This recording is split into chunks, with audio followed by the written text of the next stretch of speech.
Hey, what's up, people? Normally I'm, very jovial and lighthearted and bringing jokes and trying to promote comedy shows and things of that nature when I come online. But today, heart is a little heavy because this racism and this systematic um, lynching and torturing and beating and mistreatment of our people by the authorities has hit my doorstep. And I think the whole situation with the rioting and the looting and the uprising and the anger and the frustration that's being vented around the country right now is a direct result of us 40 to 50s, you know, those who have benefited from the civil rights movement but dropped the ball to continue to fight the good fight.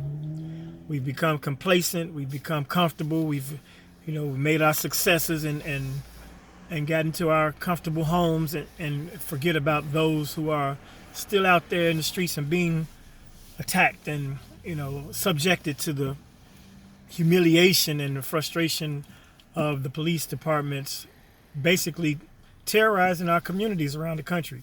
And not just in our communities, wherever black and brown people move and circulate, you are fearful and subjective to problems with the police. You as a man in my 50s, I should not still be looking over my shoulder whenever I see a police car behind me when I know I haven't done anything wrong, but I still get that feeling and that fear that I had when I was, in the streets selling weed, like I was illegal.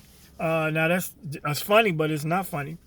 My point is, we got to come out of our comfort zone, and I think we waited too long for this powder keg to explode.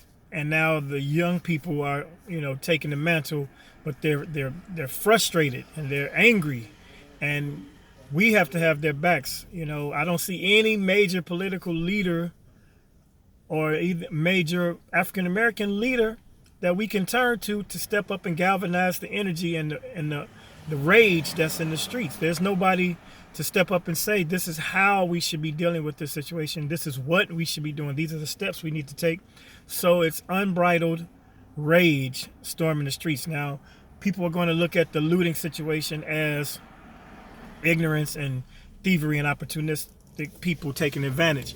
And some of that is partially true, but it got to this point way before now.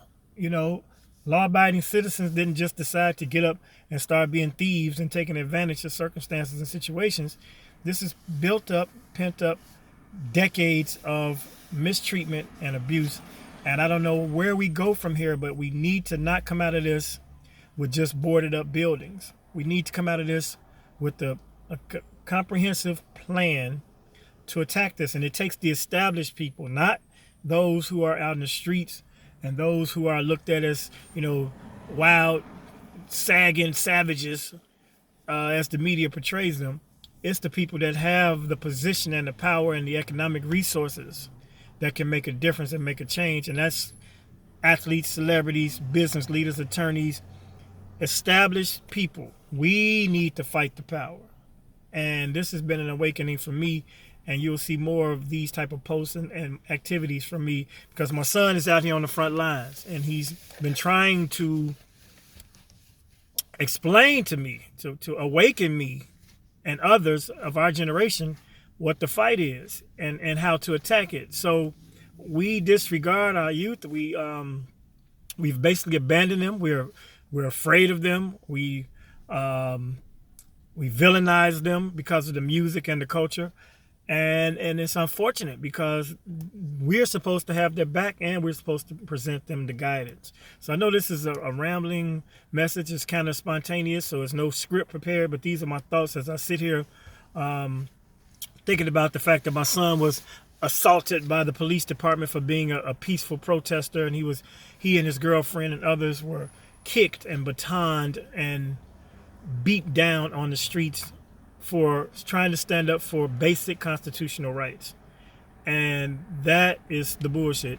And we can no longer continue to just be comfortable and chilling at the crib and watching on the news. Seriously.